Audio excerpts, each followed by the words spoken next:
buenas tardes, ¿qué tal estáis? Bienvenidos un día más al magazine de la 8 Bierzo. Este jueves 2 de octubre tenemos muchas cositas, claro, 90 minutos de programa. Por un lado, esto os interesa sobre todo a los más jóvenes, de 12 a 30 años. Ya está en marcha el concurso de relatos cortos que organiza el Consejo de la Juventud de Ponferrada. Unos relatos que tienen que girar, tienen que versar un poco en torno a temas misteriosos, los enigmas del Bierzo. Un enigma en el Bierzo es el tema que os proponen. En unos segundos hablamos más sobre ello, pero si vais de cortos o de ronda, mejor dicho, por Cacabelos, seguro que escucháis a más de uno pedir un dorito. ¿Pero qué es un dorito? ¿Qué lleva? ¿Por qué se llama así? Bueno, esto es cultura popular, historia de Cacabelos. Si no lo sabéis, lo vais a saber porque os lo vamos a contar. Y además vamos a hablar también sobre el documental Un guerrillero llamado Santeiro. Se proyectará mañana en Cacabelos, mañana 3 de octubre, y hoy vamos a tener aquí a su director, a Santiago García. Y para terminar, por todo lo alto, miramos a nuestra mesita de noche porque vuelve Yanira Expósito con una trilogía, se llama Asesino de Brujas. ¿Comenzamos?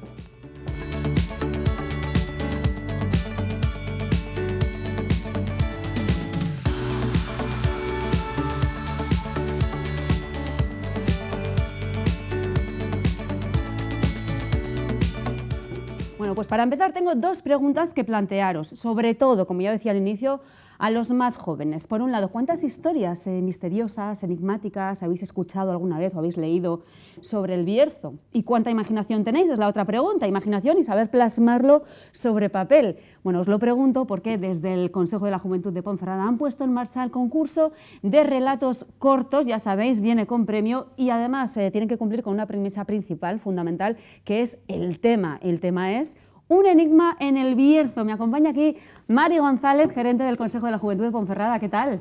Bien, gracias. Bienvenida una vez más. Muchas gracias. Bueno, desde el Consejo de la Juventud trabajáis y mucho en pro de este segmento de población. Lleváis ya 35 años cumplidos, sí. Promoviendo la integración social, también la igualdad de oportunidades y entre otras muchas actividades que organizáis durante el año. En este año en concreto tenemos este concurso de relatos cortos. Eso es. Este concurso de relatos cortos se venía haciendo hace muchos años, pero con diferentes temáticas. Y el año pasado lo retomamos y decidimos coger como tema principal el Bierzo, también para poner un poco en valor pues, esta tierra tan bonita en la que vivimos. Y este es el segundo año que lo hacemos. Ya que estamos, le damos importancia, ¿no?, a la comarca, claro que sí. Segundo año desde que lo habéis retomado, el año pasado con el tema Maravillas del Bierzo. Maravillas bercianas era. Maravillas bercianas. Sí. ¿Y los años anteriores, porque cuándo se paró todo esto y por qué?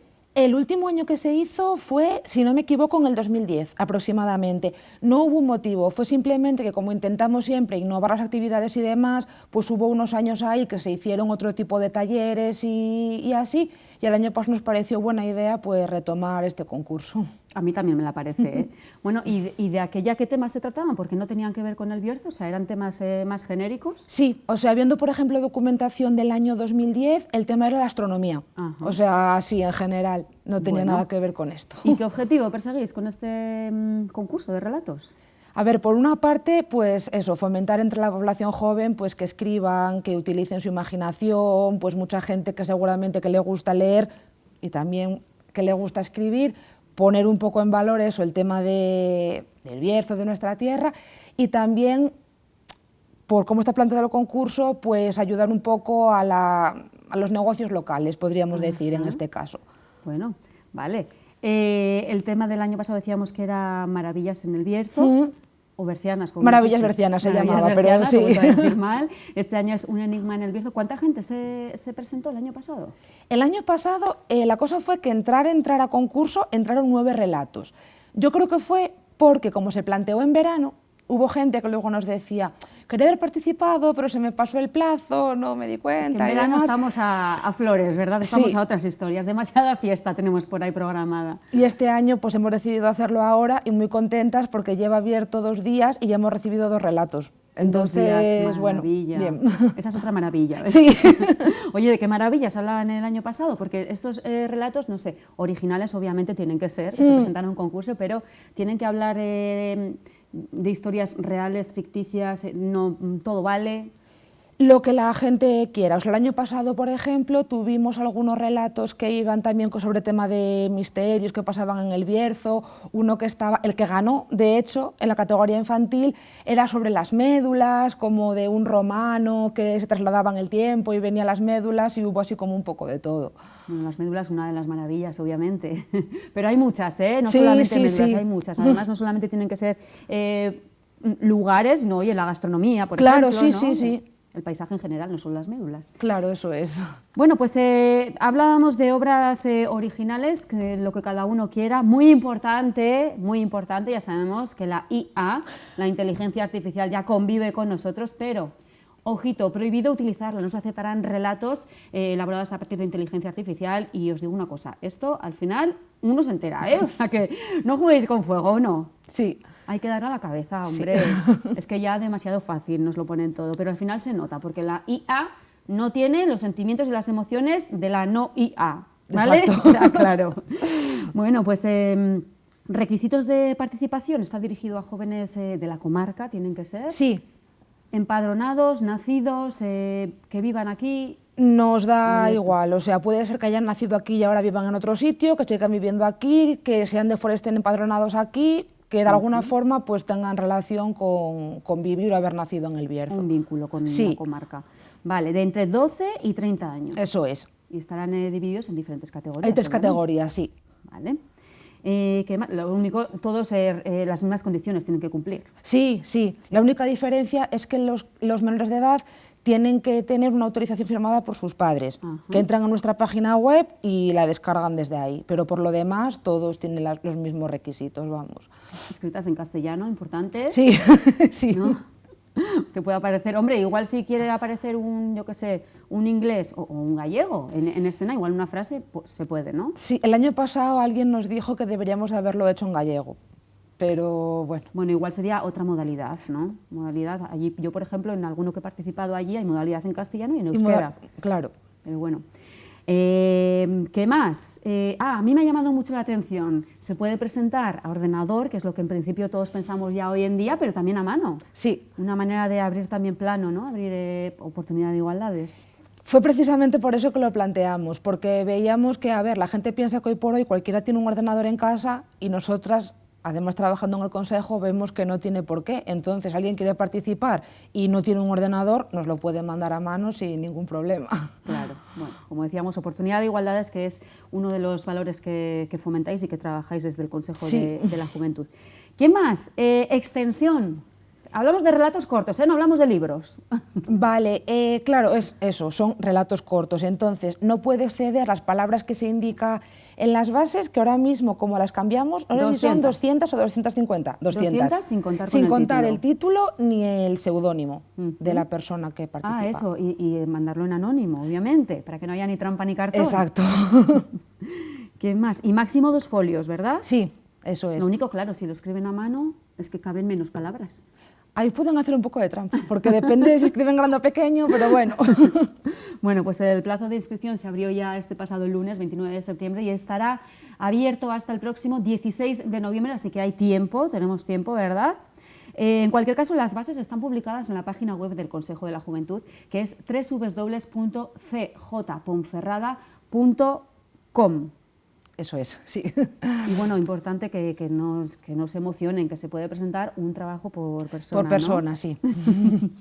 Bueno, pues vamos a hablar de las categorías, divididas básicamente por edades, porque cada categoría tiene su propio premio. Claro, además también nos parecía muy justo que compitiera una persona de 12 años con una de 30, entonces hicimos 3 categorías. Te voy a decir una cosa, los de 12 igual no le ponen límites a la imaginación y los de 30 quizás sí, ¿eh? Así ya, que eso es verdad. Ahí lo dejo. Bueno, pues la primera categoría es la A, de 12 a 14 años, ¿y el premio? El premio es un vale de 100 euros que pueden canjear en la librería Signos, de aquí de Ponferrada. De 200, perdón. Iba a decir, este año son de lo tengo 200. yo apuntado, porque este año el año pasado eran 100, este año son 200. Han aumentado eso considerablemente los premios. Bueno, eso gracias también a la colaboración y al apoyo de estos negocios locales que apoyan también la escritura, la lectura, que son al final pues las librerías. Sí. Librería Signos, 200 euros para la categoría de 12 a 14 años. En la de 15 a 17 años... tienen un vale para gastar también en signos y otro aparte para gastar en el libro imposible. 100 y 100. 100 y 100, 50-50. sí. Y en la C, ya de 18 a 30. Son 200 euros para gastar en el libro imposible. Bueno, pues como decía, gracias a estas librerías también se pueden llevar a cabo todas estas iniciativas, ¿verdad? Tan enriquecedoras. Bueno, pues los ganadores se conocerán el día... En el mes de diciembre, el día 1. Vale, publicaremos todo y aparte llamaremos a las personas para que sepan que han ganado. Por claro. si acaso, para que se enteren. Por si acaso. No, porque igual tienen, yo qué sé, red social, pero no están muy al tanto. Claro. Y en vuestras redes sociales también, en Instagram, en Facebook, pues también se pueden ir enterando de todo cuanto organizáis. Eso es. Más cosas. Las obras ganadoras se difundirán a través de las redes sociales también, para que todo el mundo lo sepa, del Consejo de la Juventud y también en vuestra página web. Y bueno, pues como decíamos, esta es una de las muchas actividades que entran dentro de vuestra campaña, una campaña que, bueno, que contempla muchos eventos, muchos talleres de aquí a diciembre. A diciembre, sí. Ahora para final de año vamos a tener un montón de actividades, sí. Oye, pues si te parece, Mari, vamos a hacer un repaso. Vale. Ahora, además ya en octubre empieza la primera. Sí, bueno, hace unos días publicamos también eso, la campaña para que la gente vea todo lo que se va a hacer, pero no aparecen ni con fecha ni con hora.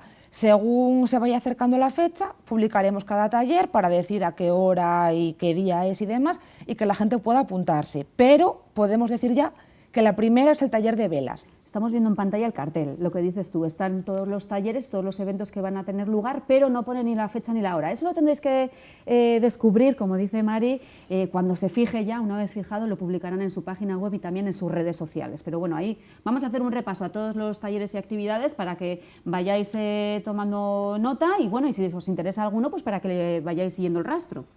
Vamos ahí, Mari, el primero en octubre, el taller de velas artesanas, ¿no? Sí. De creación de velas artesanas. De creación artesanas, de velas artesanas, eso es. Este taller se hizo hace 2 años y gustó mucho. O sea, hubo que dejar mucha gente en lista de espera porque gustó mucho. Y este va a ser el primero. No tardando mucho, abriremos las inscripciones ya. Vale. Y quiero decir, ¿hay un límite de plazas? ¿De cuántas estamos hablando? En el taller de velas, normalmente en cualquier taller que hagamos suelen ser 12-15 plazas. En el de velas, si no me equivoco, hemos marcado 12 como límite. Bueno, sí. Aproximadamente. ¿No?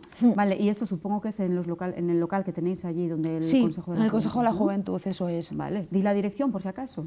Vale, Avenida de Asturias sin número. Entonces, para que la gente se ubique, enfrente del IESB y de Pico Tuerto, el edificio del graffiti, como decimos siempre. El edificio del graffiti multirracial, ¿no? Sí. Venga, yo me guío sobre todo por el graffiti, desde que llegué, es verdad. Bueno, porque me llamaba la atención. ¿Dónde se apuntan? A través de la página web. Cuando publiquemos el taller, les dejaremos el enlace para poder apuntarse. Si alguna persona no tiene internet, no puede apuntarse, que llame por teléfono o que vaya por allí y le apuntamos nosotras. Vale. Bueno, pues dicho, queda más actividades. La tercera Feria de Juventud Artesana y Emprendedora, que yo le decía, pero esto ya ha pasado, porque claro, el año pasado fue en septiembre. Y me dice, no, todo lo que hemos publicado en el cartel es de aquí a octubre. O sea, a diciembre en este caso, perdón, eso estamos es. en octubre. Sí, la feria también, a partir de la semana que viene, empezaremos a sacar carteles para que la gente que le interese apuntarse, pues se pueda apuntar y luego ya les damos la información, vemos cuánta gente quiere participar, la fecha y demás. ¿Cuánta gente se suele animar? ¿Cuántos puntos de venta o exposición, por ejemplo, el año pasado? El año pasado tuvimos, finalmente fueron 7 puestos, porque al final hubo gente que por tema de fechas y demás pues no le encajó. Se apuntaron más de 15 como interesados, pero al final participaron 7 puntos. ¿Y de qué tipo de artesanía estamos hablando? Pues tuvimos un puesto que era de pulseras, pendientes, bisutería, tuvimos gente que hacía velas, gente que dibujaba y vendía pues tipo cuadros, chapitas para las mochilas y así, un poco variado la verdad. ¿Y dónde se lleva a cabo? En el Consejo de la Juventud. Vale, allí. Venga. En la entrada tenemos un espacio diáfano bastante amplio y lo realizamos allí, sí. Bueno, pues vamos con más talleres. El siguiente que tengo aquí apuntado es Haz tus imanes con piedras. Sí. Este taller sí que es verdad que no puedo decir todavía fecha porque aún estamos ahí barajando opciones, pero sí. Una persona de las que participó en la feria será quien imparta el taller, pues eso, de creación de imanes con piedras pintadas y demás. Es lo que decíamos, la feria también es de emprendedores, con lo cual allí se pueden descubrir nuevos talentos. Claro, ¿no? exacto. Bueno, pues ese taller de Haz tus imanes con piedras, bueno, pinta muy bien, la verdad, tienen que ser bonitas. Y también el taller de teatro Piensa y Actúa, enfocado en el teatro foro, que bueno, que mucha gente seguramente no sepa lo que es.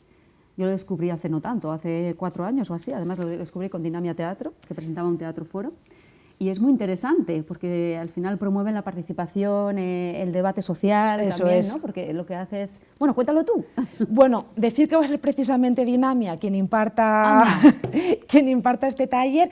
Y claro, hay gente que piensa que taller de teatro es ir a representar una obra o aprenderse un papel y no. En este caso queremos plantearlo enfocado sí al teatro, pero eso como plantear una situación y aprender pues, a resolverla, interactuar entre la gente que participe. Tipo teatro foro, eso improvisación es. también. Eso ¿no? es, sí. Pero eso, con mucha, con ese toque social.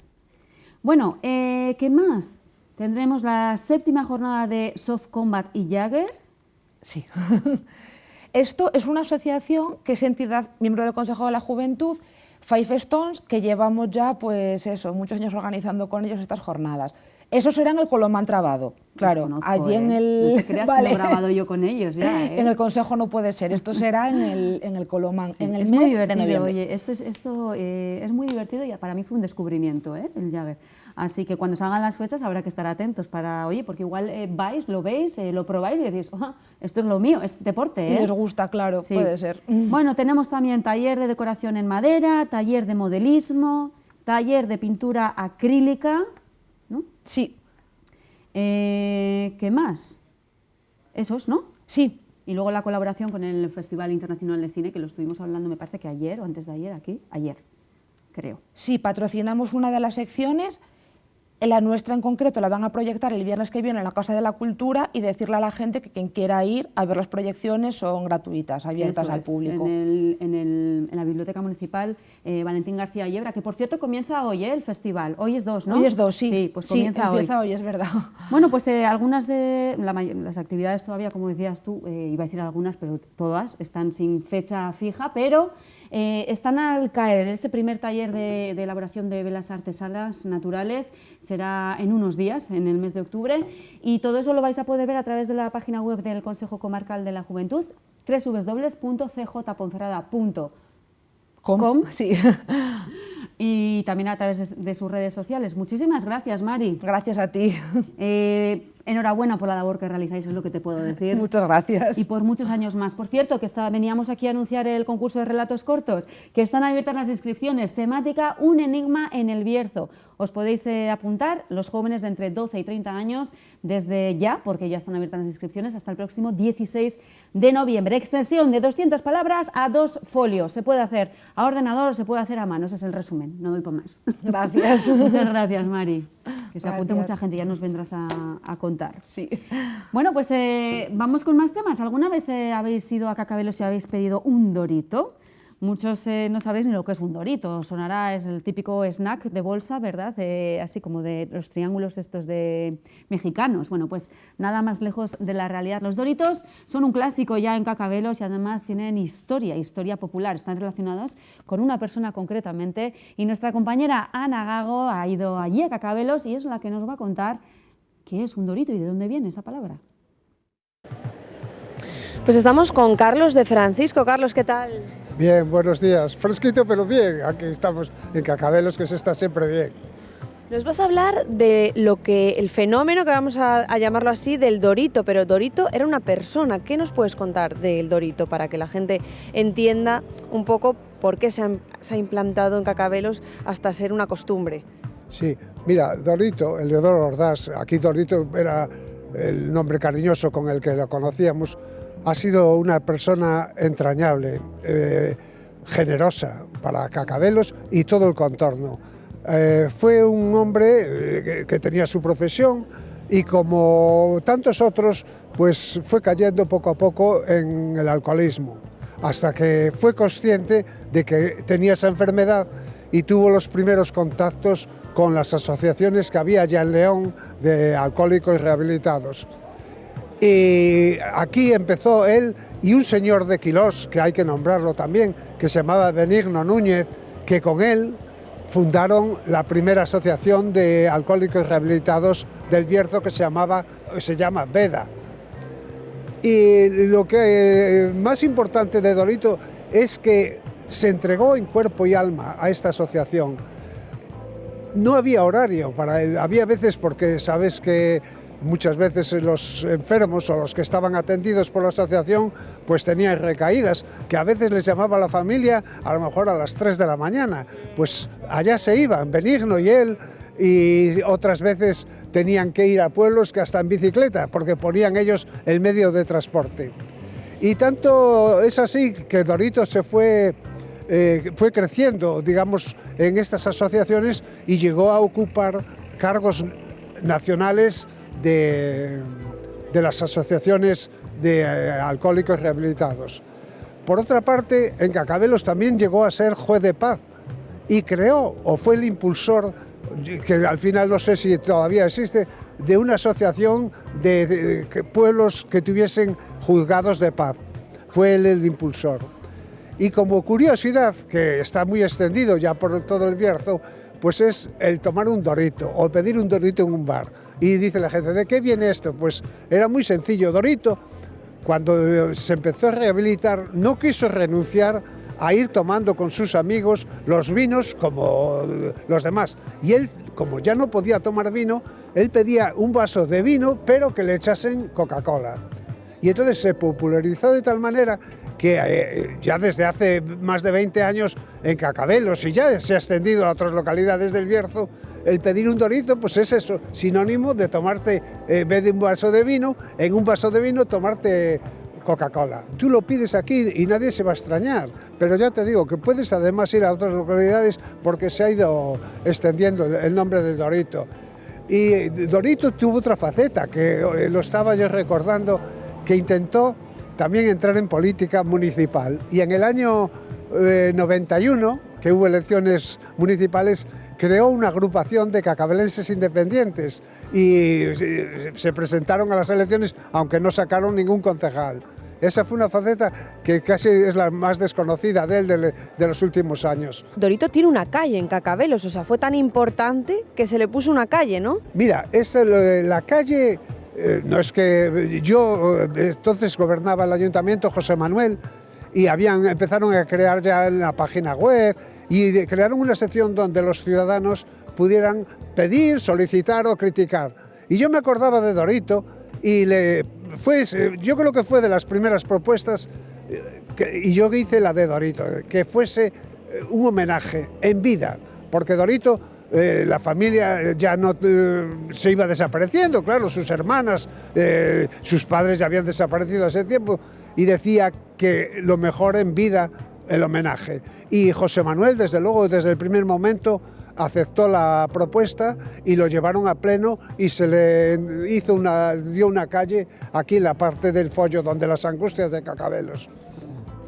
Muy bien, y Carlos, ¿tú te has pedido algún Dorito en Cacabelos? No soy muy de Coca-Cola, pero alguna vez he tomado algo así similar, en épocas, pues, en cual sustituyéndolo con un mosto. Pero el mosto, que no ves que también se pide, ¿no?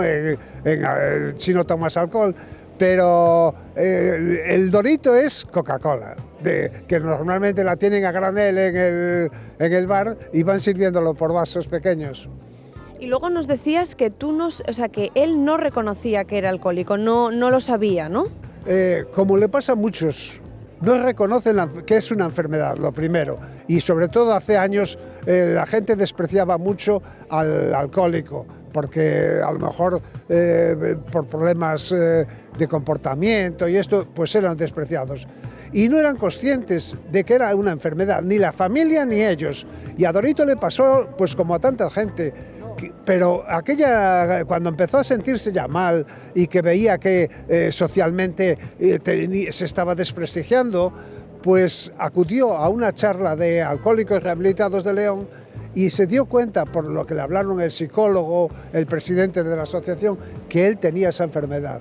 Y entró de lleno y fue una entrega total, como te decía antes, a la causa. Durante muchos años Por eso ha merecido el reconocimiento de Cacabelos y que también, desde luego, de otros pueblos de la comarca, porque eso no solo se ceñía a Cacabelos, ya te digo que iban con Benigno, viajaban a pueblos de la zona a atender a otros compañeros que estuviesen en esa situación.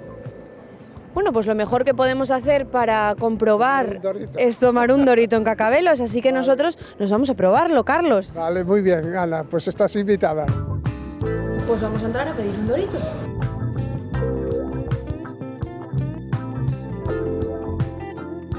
¿Nos pones un dorito, por favor?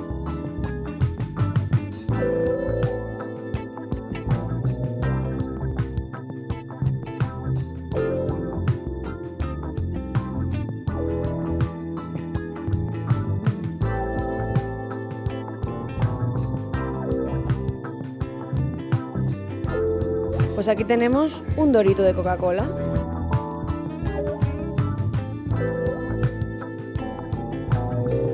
Vamos a conocer ahora la historia del dorito desde el punto de vista de los hosteleros.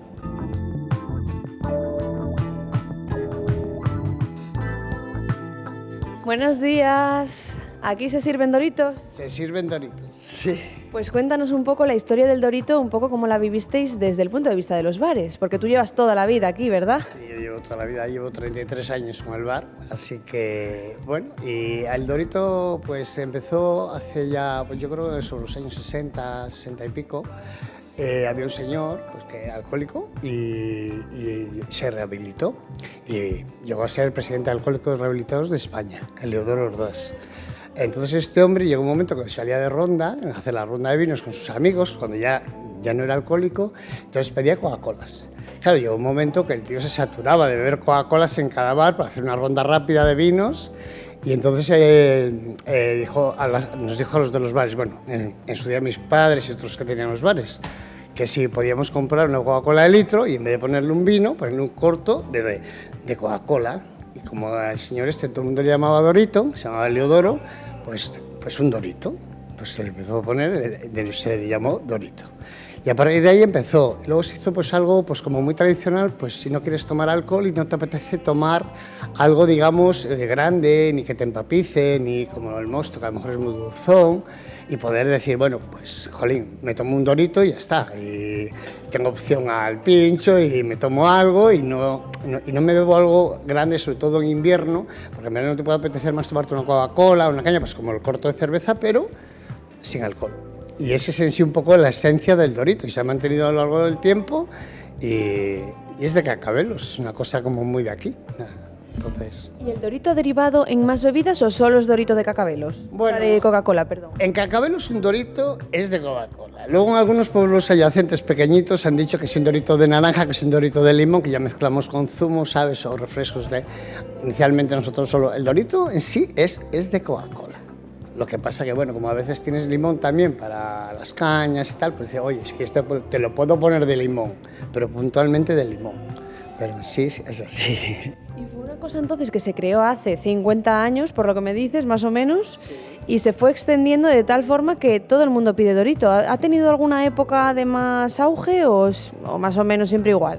Bueno, yo creo que las bebidas azucaradas están a la baja hoy en día, entonces como que ha retrocedido un poco, pero hubo una época en la que, sobre todo en invierno, toda la gente, digamos, un poquito, bueno, o más joven o ya más mayor que no tomaba alcohol, tomaba Dorito, sobre todo en invierno, por eso, porque no es una gran cantidad, entonces, bueno, pues que así. Ahora, bueno, pues siendo sincero, está un poco a la baja porque yo creo que todas las bebidas azucaradas están a la baja. Y evidentemente no tenemos Dorito cero, tenemos Dorito normal.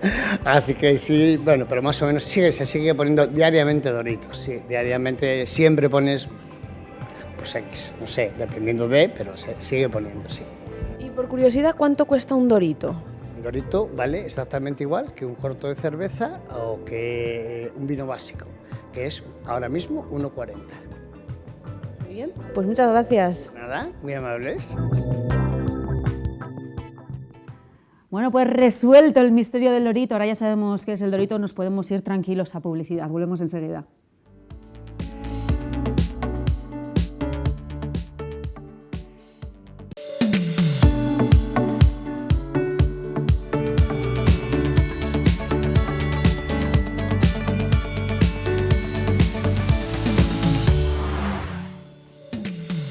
Ya estamos de vuelta y vamos a seguir ahora hablando sobre un personaje histórico muy conocido aquí en la comarca, sobre todo en la zona del Valle de Fornela, porque él se convirtió en un símbolo de la lucha contra la opresión y la represión del fascismo. Bueno, vamos a hablar sobre él, no, vamos a hablar sobre un documental que nos cuenta su historia. Él se llamaba Serafín Fernández, el Santeiro. Ahora sí, seguramente muchos habéis dicho, ah, vale, el Santeiro, lo conocemos. Bueno, ya sabéis, guerrillero que luchaba contra el fascismo.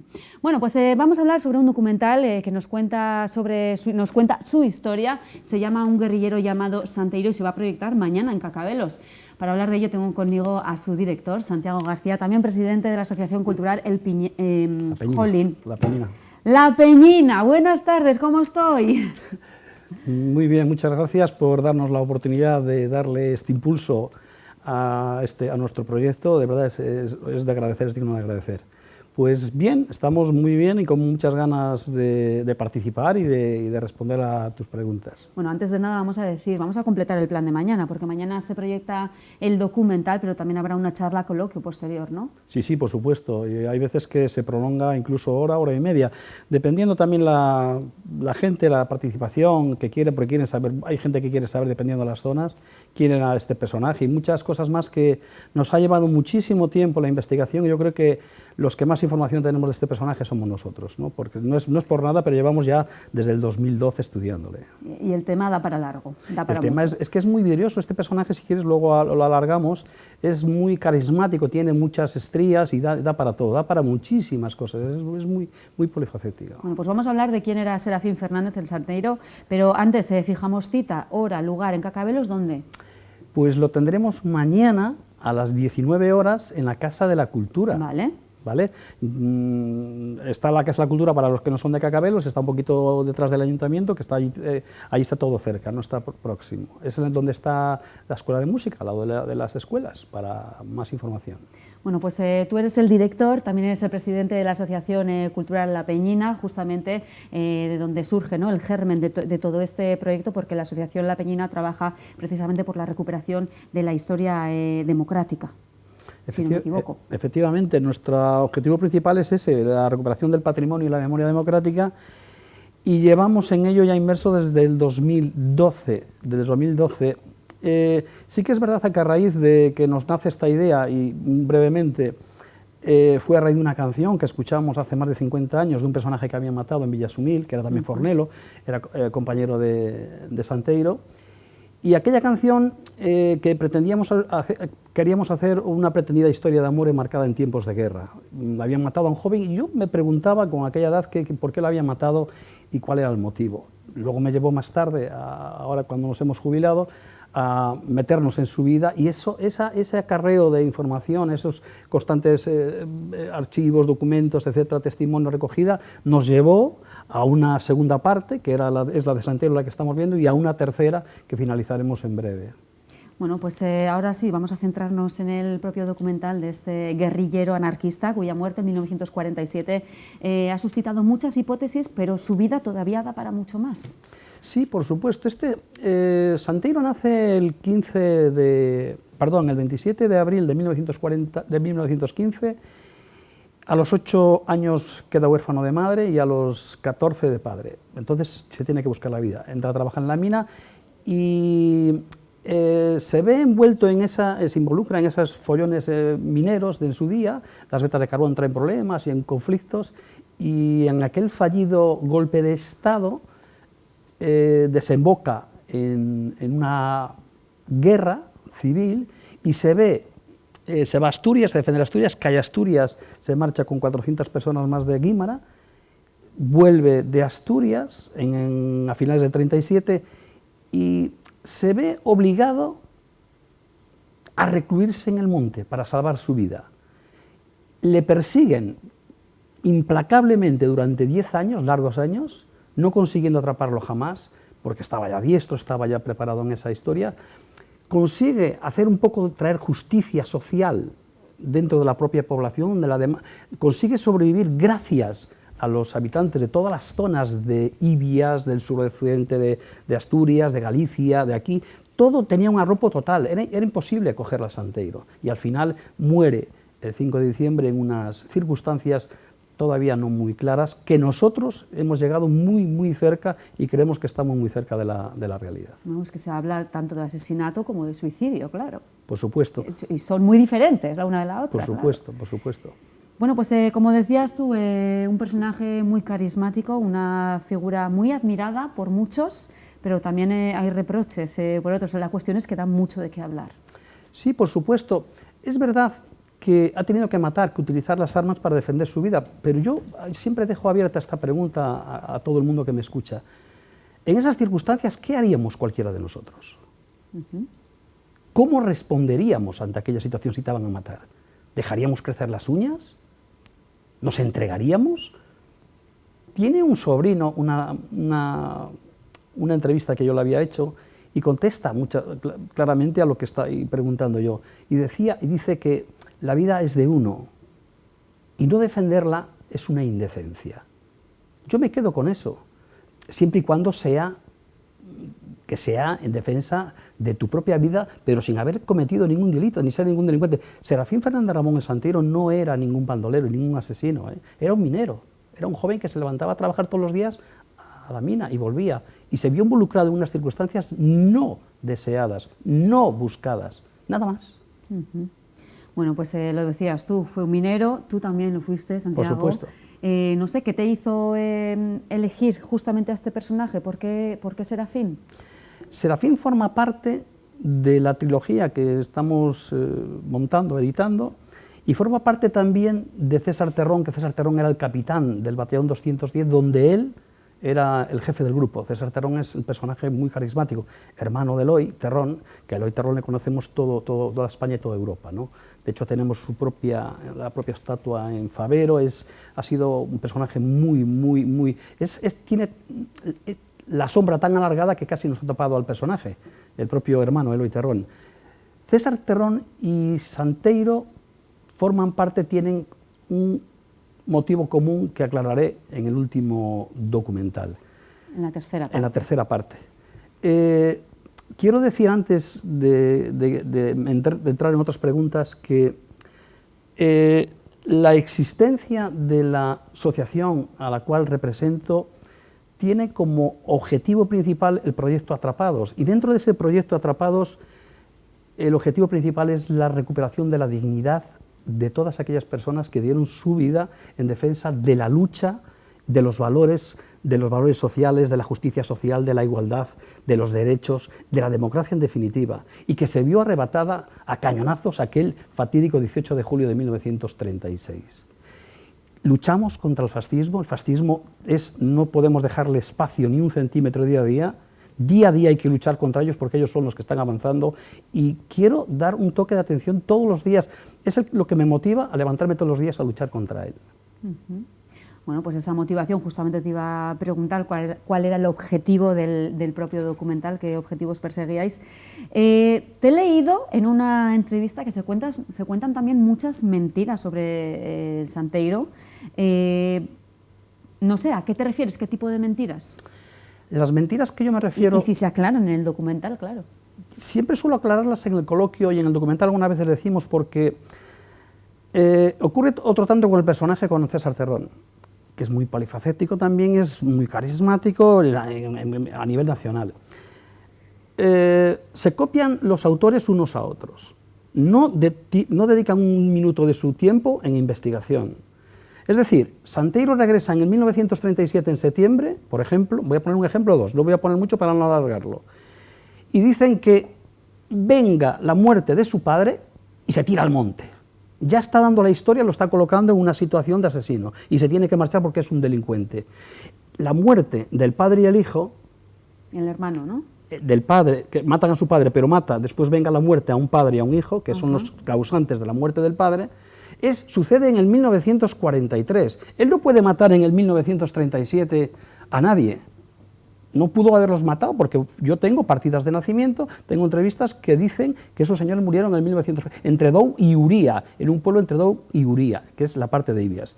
Es la mentira la primera desmontada. No se va por eso, se va porque están matando, se entregan 7 fornelos, concretamente se entregan 7 en el cuartel de Favero y no llegan a Ponferrada, que los traen aquí a Ponferrada y los entierran en Ocero. A los 7 jóvenes, que todavía hoy estamos a día de hoy, están enterrados ahí en el Pinar de Ocero. Santeiro no es tonto, Santeiro es más desconfiado que un gato sin madre, por eso llega a donde llegó. Y otra de las mentiras también es fotografías que inventa alguien, que se las dicen este es el Santeiro, y como no hay nadie que lo diga, pero yo sí lo he dicho. Yo he desmontado esa historia también, porque he encontrado otra causa, que es de Murias, donde aparece esa fotografía y ese elemento, que no voy a decir su nombre, pero se dedica pues, a utilizar a lo mejor la memoria para unos fines personales propios o de intereses económicos. Oye, en el documental explicáis quién es Serafín Fernández, el Santeiro.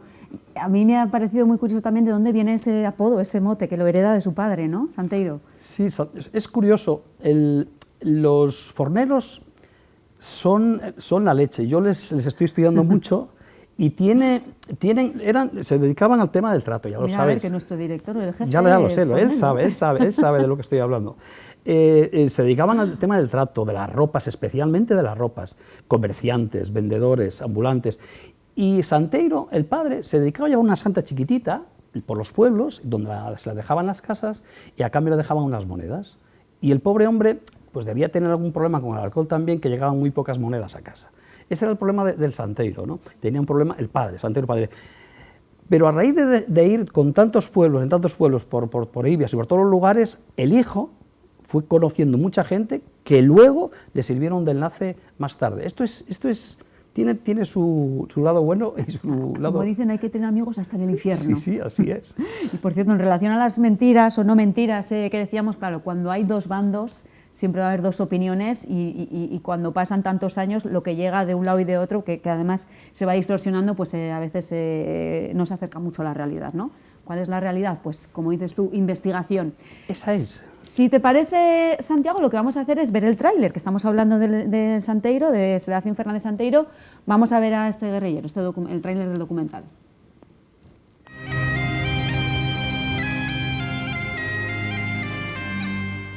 Serafín Fernández Ramón fue desde 1937 hasta 1947 una de las piezas más codiciadas por las fuerzas represivas del franquismo y por cuya cabeza, vivo o muerto, ofrecerían una suculenta suma de dinero. Su cuerpo fue encontrado muerto al lado de un castaño, apoyado en un árbol y con 2 heridas de arma de fuego, una en la pierna y otra en la cabeza.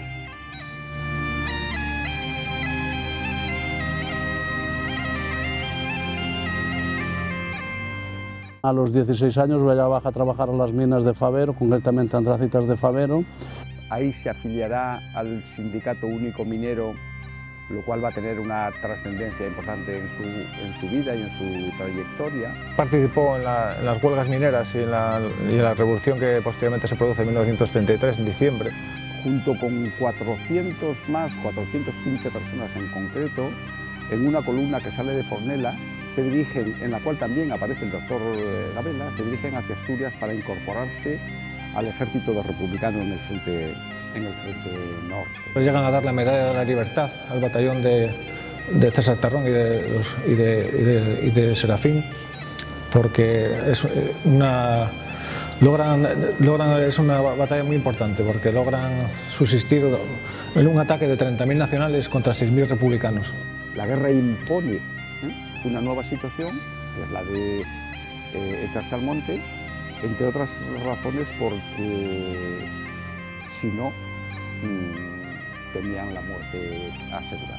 Tenía sus ideas, era muy recto y muy valiente. Si algo hacía era porque a él le habían hecho daño, pero sin nada. Santeiro, a él no lo matan. Santeiro muere aquella noche, porque el Santeiro estaba allí, porque estaba enfermo.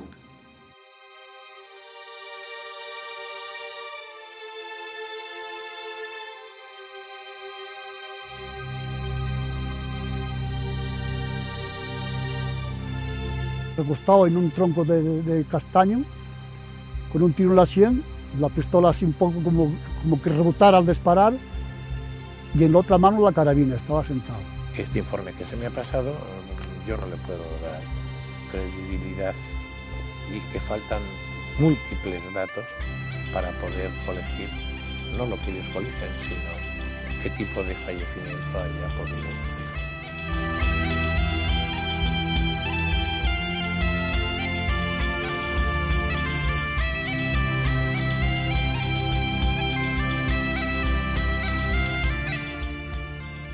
Bueno, pues ya veis este pequeño adelanto, el tráiler de lo que mañana podréis disfrutar en Cacabelos, en la Casa de la Cultura, a partir de las 7 de la tarde. Después una charla coloquio para hablar sobre el tema y hacer todas las preguntas que tengáis que hacer, también para debatirlas, obviamente.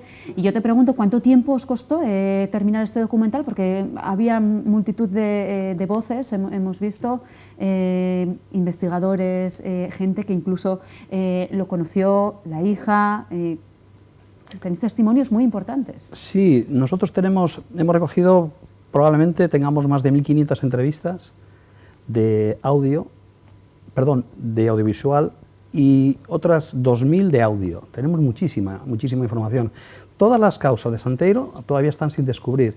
Las de León sí que las tenemos, prácticamente las de Asturias alguna, que ahora están levantando el fondo, están digitalizándolo. Iremos nosotros el día 6, comenzaremos a hacer el fondo de Lugo, porque esa frontera, la frontera entre Lugo y León, hay también una especie de oficina, entre comillas, para que se entienda, donde ellos trabajaban o se cobijaban, y queremos también sacar causas que le han imputado a Santeiro, que no estaba ahí en esa fiesta, en ese festival, que le han imputado muchas muecas de cosas que no ha hecho.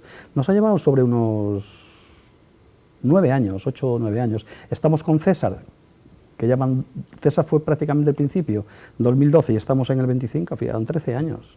Bueno, para que veáis la importancia de los testimonios que aparecen aquí en el documental, hay incluso un señor que vio al Santeiro muerto, ¿verdad? Sí, con ese disparo en la cabeza y sale ahí, lo describe. ¿Qué más testimonios de ese tipo tenemos? Porque decías tú, su hija, aunque no está reconocida. Pero vamos, son de relaciones directas con él. Sí, su hija todavía está bien, aún la he visto, está como la vemos en las imágenes. Se ha muerto también, que la han visto la señora Ascensión de Bárcena, que se murió, que la habéis hecho vosotros una entrevista de 104 años. Esa mujer lo vio cuando lo traían a caballo desde la zona de Fresnedelo y lo dejaban en el camión en Bárcena, precisamente a lo de su casa, que nos lo señala. Ese testimonio es muy, muy importante. En Vega de Espinareda, etcétera, etcétera. Todas personas que la han reconocido. A mí me parecen de una vital importancia, hasta de personas que salen dentro del propio documental que comieron un cabrito con él en el monte, pastores que estaban con él y que nos reconocen. Y dicen, bueno, pero eso no tiene importancia. Y me describen, cuando yo le digo y me dicen que tenía un jersey verde y que tenía no sé qué, digo, jolín, es que me estás llevando al lugar de... Claro. Quiero saber todo con respecto a él. Claro que tiene importancia, ¿verdad? Porque nos habla también de cómo era y de su día a día, de su normalidad. Bueno, pues este documental, un guerrillero llamado Santeiro, que lo estáis viendo ahí, el cartel, como decías tú, es la segunda parte de una trilogía. El tercer documental lo estáis todavía trabajando, pero estará muy pronto.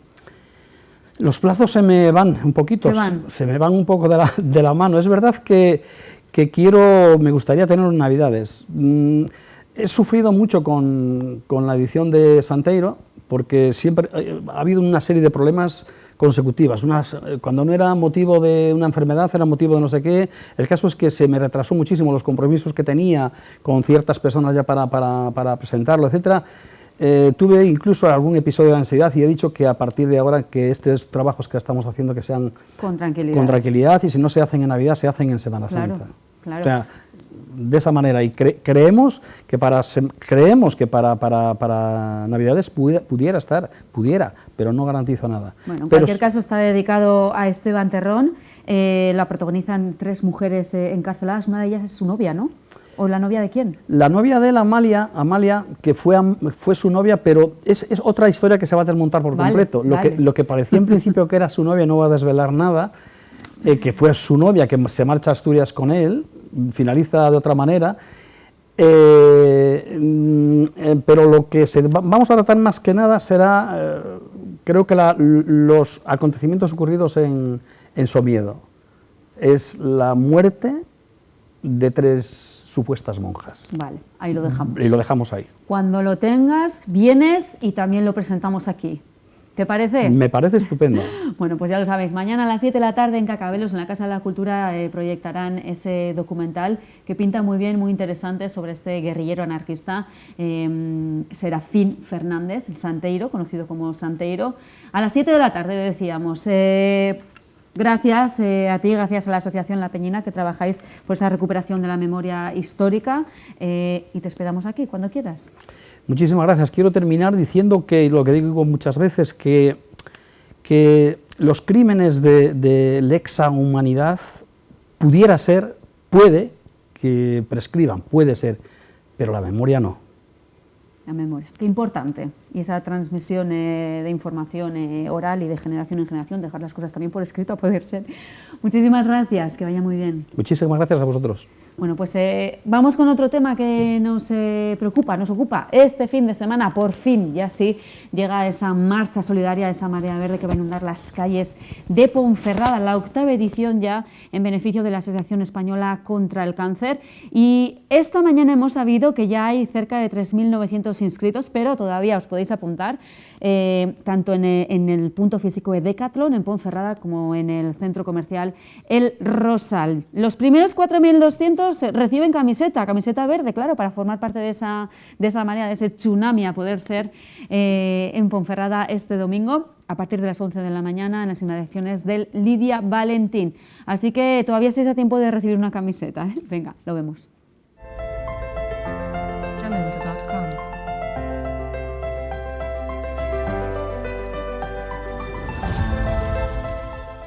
Octava Ponferrada en marcha contra el cáncer. Un camino de 1000 pasos comienza en un solo paso. Todos unidos. Cada pequeño esfuerzo suma, cada persona cuenta. Un río verde de esperanza en las calles. El Bierzo en marcha. Contra el cáncer en marcha. Ponferrada en marcha. Contra el cáncer. Una comunidad solidaria en movimiento. Todos unidos contra el cáncer. Gracias por vuestro impulso. Esta victoria es de todos.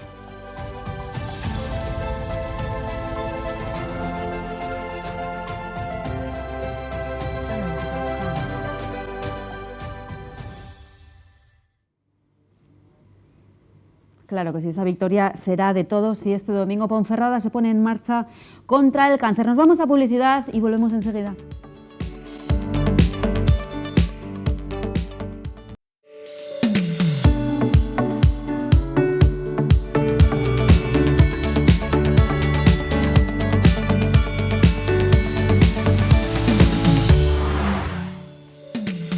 Ya estamos de vuelta, llegamos al último bloque del programa de hoy y vamos ahora con nuestra sección dedicada a la literatura. Miramos en la mesita de noche.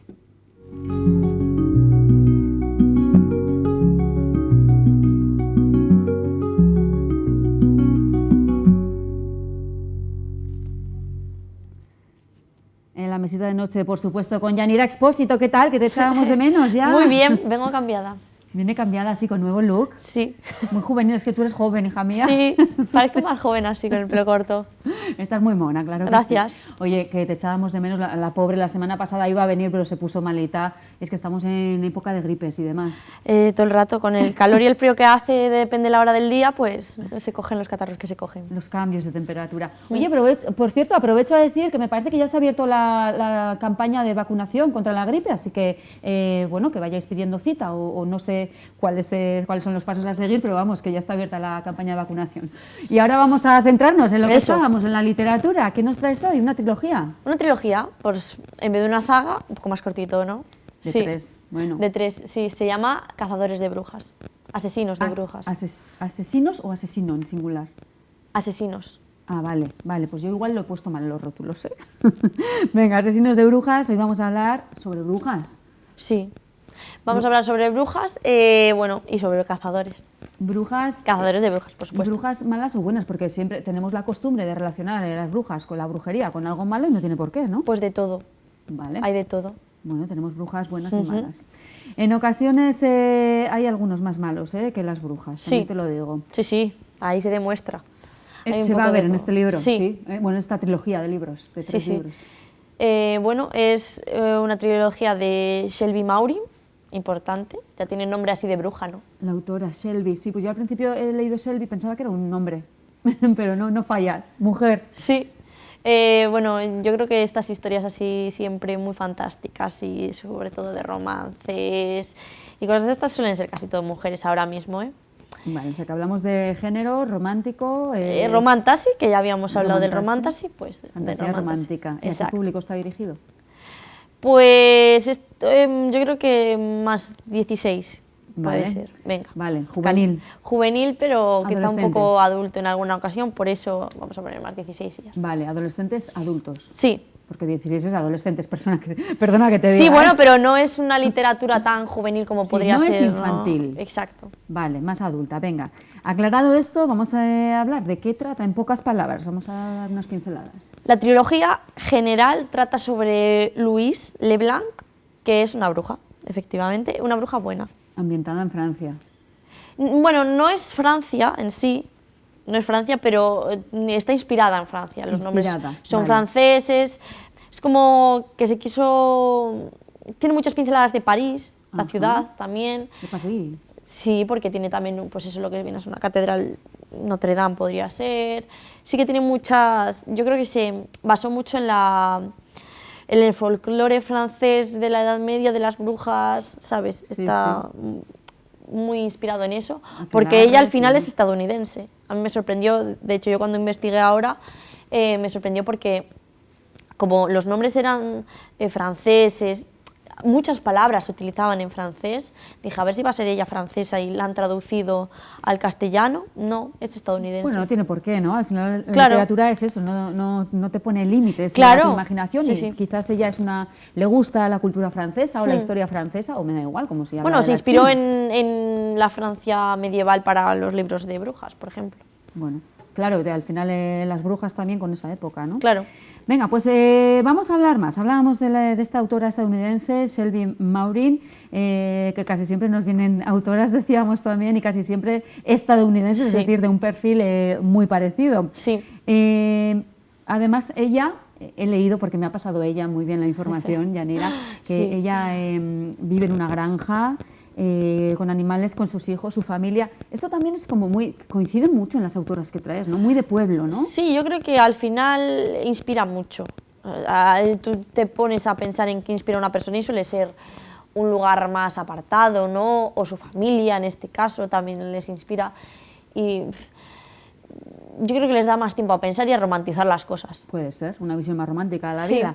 Bueno, pues vamos a empezar con el primero de los libros, La bruja blanca, que además creo que fue la ópera prima, ¿no?, de esta autora. Sí, fue la primera... Bueno, es que yo creo que eso de momento... Bueno, tiene esta trilogía y ahora va a sacar otra trilogía de unos personajes de esta, pero aparte. O sea, ¿Es como un aparecen... spin-off? Es decir, sí, es un spin-off, podría ser, pero eso tiene un libro publicado, otro van a publicar, están en inglés, o sea que tampoco... Por cierto, han ¿esta salido en trilogía castellano. la tenemos en castellano? Entera. Vale, entera los en tres libros castellano, en sí. Bueno, La bruja blanca. Primero el título. Es muy importante saber que en esta saga de libros hay varios tipos de bruja. En este caso, la bruja blanca se describiría como la bruja buena, que tiene magia porque las brujas nacen con magia, no aprenden a tener magia, y la hace para hacer el bien. Luego hay brujas negras, que serían las brujas malas, y brujas de sangre. De momento esas son, pues, para hacer magia necesitan usar la sangre de otra persona. Vale. ¿Vale? O Ahí sea, ya que entra no más tiene- lo que no tiene sería la un magia conjunto. propiamente en su poder, a no ser que utilicen la sangre de otra persona. Exacto, para hacer hechizos o lo que sea. O sea, que hay esos tres tipos de Sí. brujas, blancas, negras y de sangre. Sí. Vale. Vale, entonces, Louise Leblanc es una bruja blanca, pero pertenece a una aquelarre de brujas. El más importante de todos, Louise es hija de la reina de las brujas, de todas las brujas. ¿Qué pasa? Que ella solo ha nacido con un propósito.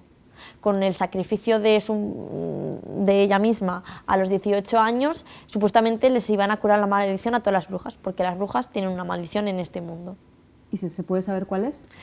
Bueno, es que no pueden encontrar ni el amor verdadero, ni tienen que vivir apartadas porque son seres malignos. Aunque haya brujas blancas, el resto de la humanidad las ve como Malas. seres malignos, sí, por culpa del rey, en este caso.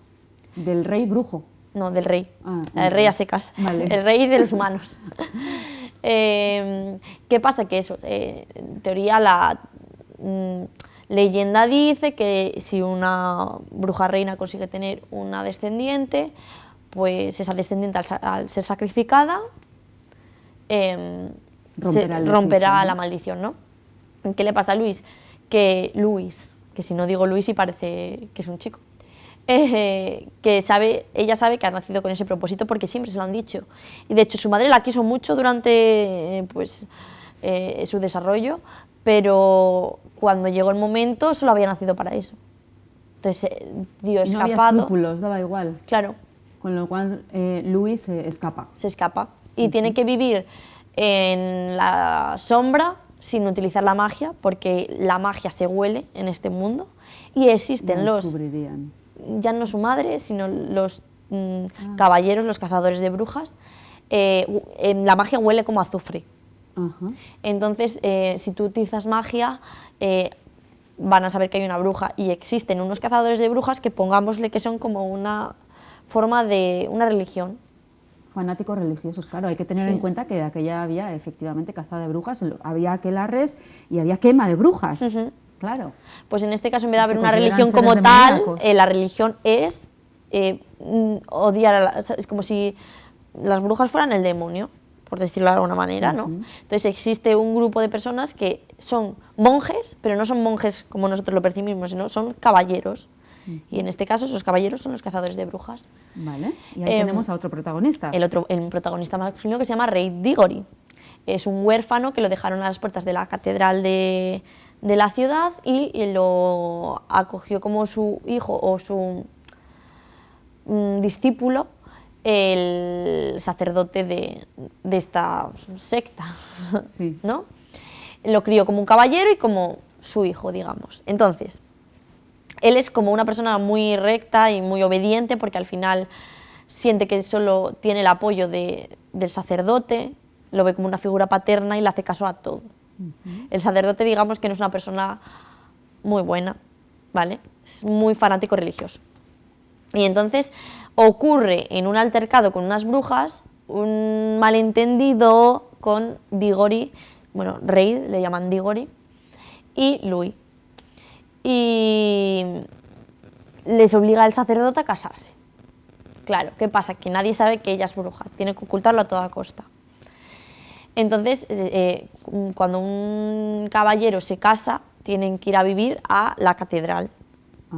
¿Vale? Es como que tienen allí una especie de casa cuartel. Será una mini ciudad, la catedral. Sí, pero no se casan tantos, porque en realidad es muy raro que se casen, porque son como que deben su vida a la causa. A su Dios, ¿no? Sí, y se casan muy pocos. Y dentro de todo este cúmulo pues van pasando bastantes cosas que ponen pues en duda los pensamientos propios de cada uno, si realmente sus valores son como son. ¿Ninguno sabe lo que es el papel de la otra persona? El cazador, Luis sí sabe que él es cazador, pero tiene que tener cuidado con eso y ya. Él no sabe que ella es bruja. Claro. Ella se inventa un nombre ficticio y no se llama Luis. Vale. Nadie sabe quién es ella. Una vida ficticia, vamos. Sí. Entonces, ¿qué pasa? Luis tiene una amiga allí en la ciudad con la que ha vivido todo este tiempo antes de casarse. También se va a vivir a ese cuartel haciéndose pasar por una curandera. Esta chica es bruja de sangre, por ejemplo. Sí utiliza la magia, pero al estar en una torre muy arriba, pues como cazan brujas, están ahí encerradas. Entonces, aunque esté la curandera ahí, no huele a su propia magia. Vale. Y luego otros personajes que también aparecen, pues aparte de la madre de Louis, aparece el rey, que el rey es muy importante porque es el principal anfitrión en esto de odiar a las brujas. Todo tiene su aquel, pero y tiene un hijo que es el príncipe heredero, que pues tiene un romance con la amiga de Louis. En todo este alboroto se descubre quién es el padre de Louis, se descubre quiénes son los padres de Reid, es todo un aquel, y se descubre que Reid es el primer brujo hombre. Vaya, o sea que era brujo también. Sí, en este caso los brujos no existen, ¿vale? Las brujas pueden tener hijos chicos, pero no nacen con magia. Solo hereda el poder si es una hija mujer. Y entonces en todo este alboroto se descubre que Reid es hijo de una bruja muy importante y que tiene poderes y es como, se ve como muy peligroso. Y a raíz de ahí empieza el segundo libro. No será el hermano, ¿no? No, es una hijo bruja muy importante y la madre de Luis era la reina, pero hay brujas centenarias en esta saga. Bueno, pues hasta ahí el primer libro. Sí. Y entonces, en este caso sí hay que leerlos en orden, la trilogía. Sí, porque sí que van seguidos. Es una historia cronológica. Vale, pues el segundo libro se llama Los hijos del rey. Claro, ¿qué pasa? Que el rey tiene hijos, muchos, por cierto, no solo el príncipe heredero. Entre ellos está Reid. Reid es hijo del rey y de una bruja, por eso las odia tanto. ¿Qué pasa? Que las brujas quieren acabar con toda la descendencia del rey. Porque es un principal enemigo, exacto. Entonces, en la ecuación entra Reid. ¿Qué pasa con Reid? Que tiene poderes ahora, en este libro ya. Está aprendiendo a controlarlos y Louis, que se ha convertido en ya una bruja blanca completa, porque resucitó en el primer libro, al segundo resucita, una serie de acontecimientos. Se convierte en una bruja blanca completa y es la bruja ahora mismo más poderosa que existe. Claro, está casada con Reid, tienen como una especie de poder entrecruzado en el que se ven los lazos sienten lo que el otro siente y cosas de esas, ¿no? Entonces, ella es la bruja más poderosa y él es el único brujo que existe, son como carne de cañón para todo el mundo y encima, al estar tan unidos, comparten poderes, ¿no? Entonces, este segundo libro va sobre escapar de las brujas por parte de Reid y de los cazadores de brujas por parte de los dos. Pero entiendo que ahí ya Reid sabe que sí, aquí ya bruja. Sí, aquí ya sí. Fue un secreto hasta que dejó de serlo, hasta que salió otro secreto más. Claro. Vale. Entonces, sigue. En este grupo de amigos pues también entraría el príncipe heredero, porque ahora descubre que tiene un hermano, que es Reid, y no quiere que se muera. Y pues la amiga de Louis, porque al ser una bruja de sangre, las brujas de sangre viven en un aquelarre completamente apartado que les ayudan a refugiarse ahí, aprenden cómo es la magia de las brujas de sangre, empiezan a hacer un poco de sangre, o sea, de hechizos con esa sangre, ¿no? Las brujas de sangre tienen una particularidad que es que se pueden convertir en un animal concreto. O sea, no en cualquiera que ellas quieran, sino como que cada una nace con un animal asignado, ¿no? Sí. Y pues Louis aprende también como bruja blanca, aprende a ser bruja de sangre. Ah, vale. O sea que ahora es todo. Madre mía, esto ya se está liando, ¿eh? Esto ya se está liando. ¿Y de ahí pasamos al tercero o vas a contar algo más? No, es que tampoco vamos a contarlo todo. El tercero, dioses y monstruos. Claro, ¿qué pasa? Que cuando ya no eres solo bruja blanca y bruja de sangre, te queda un tipo de bruja que ser, ¿no? Que es las brujas negras. Vale, no me digas. Claro, entonces ella no sabe controlar ese lado oscuro, no tiene ese lado oscuro porque sí, sino para proteger a Reid. Sí, hablamos de Louis, que era la reina de las brujas blancas, que comenzó también a aprender lo que hacen las brujas de sangre y ahora, claro, le queda esa tercera parte. Claro, y lo hace para proteger, o sea, ella abraza, por decirlo de alguna forma, su lado oscuro para ayudar a Reid y a salvarlo. Vale, o sea que ahí busca la salvación de Reid. O sea, sí. Lo que empezó como un matrimonio forzado simplemente por supervivencia, por poder salvarse cada uno de ellos, acaba siendo amor verdadero, ¿no? Sí. Vale. Y claro, aquí tampoco puedo contar mucho porque si no ya haría spoilers del primero, de segundo y de todo. No voy a preguntar más entonces. Sí. Bueno, pues son 3 libros, ya están los 3 en el mercado o en las bibliotecas, los 3 en castellano y termina ahí la trilogía, se cierra ahí, ¿no? De la historia de amor de Reid y de Louis. O sea, cierra ahí un capítulo. Sí, porque el spin-off ya está con la siguiente trilogía. El spin-off va sobre 2 personajes de esta saga, en este caso es del mejor amigo de Reid y la chica de la que estaba enamorado Reid en el primer libro, que es una noble. Vale. Bueno, pues lo dejamos ahí. Sí. Tenemos también recomendaciones, ¿verdad? Si nos ha gustado todo esto que nos acaba de contar Yanira. que tiene muy buena pinta, la verdad. Lo que pasa es que yo los 16 los pasé hace mucho tiempo, pero bueno, me los podría leer tranquilamente. Sí, sí, sí, se pueden leer Sí. a cualquier edad al final. Bueno, pues si os ha gustado esta temática, este tipo de guión, este tipo de libro, porque además decías que la autora escribe de una manera muy ágil, muy fresca, sí, sí, y muy es dinámica, súper, ¿no? tiene mucho diálogo. Mucho diálogo, que lo dinamiza mucho. Sí. Vale, bueno, pues si os ha gustado eso, tenemos también recomendaciones, más Sí. libros. Tengo De Sangre y Cenizas, que es de Jennifer L. Armentrout, muy famosa. Esta sí que es una saga, yo no sé si tiene 8 libros la saga principal, tiene spin-off de 5, o sea, es larguísima, si queréis... Casi eterna. Sí, y bueno, es también fantasía, romantasy, sobre una noble y su escudero, y bueno, tiene así un poco también de criaturas sobrenaturales. Tiene algo de brujería también, ¿no? Más de criaturas, de magia y de criaturas sobrenaturales. Vale. Ese sería el primero de ellos. Sí. ¿Y el segundo? Y el segundo es, bueno, yo me lo leí en inglés, vale, no sé si se trata así el título en castellano, pero es This Hollows Bows, y es también romantasy, o sea, es de una chica también que descubre que tiene magia, es un enemies to lovers, es una biología. Son dos, vale. Sí. Bueno, pues, ¿y lo tenemos en castellano o no? ¿Tú te lo leíste en inglés? Yo no sé si ha salido ya, creo que sí, porque me salió en TikTok que lo iban a sacar, yo no sé si ya está publicado, creo que sí. Vale, ¿cómo eran los que publicaban en TikTok? Booktokers. Booktokers. Bueno, lo he dicho justo al revés. Sí. Pero bueno, sabía que era la combinación de palabras. Sí. Muchísimas gracias, Yanira. Me encanta tenerte aquí. Me encanta que vengas con estos temas para leer tan frescos, además. Sí. Como digo yo, ¿no? Yo a los 16 los pasé ya hace un ratito largo, pero bueno, pero también podría volver a todas estas lecturas. Muchísimas gracias, Yanira. Te vemos cuando quieras aquí. Sí, cuando nos veamos, ¿no? El jueves que viene a mí no me ves aquí, pero por lo demás tú estás invitada. Gracias. Muchísimas gracias. Hasta luego. Venga, gracias a todos vosotros también. Ya vais cogiendo ideas también de lectura, bueno, y de todas las cosas que os proponemos.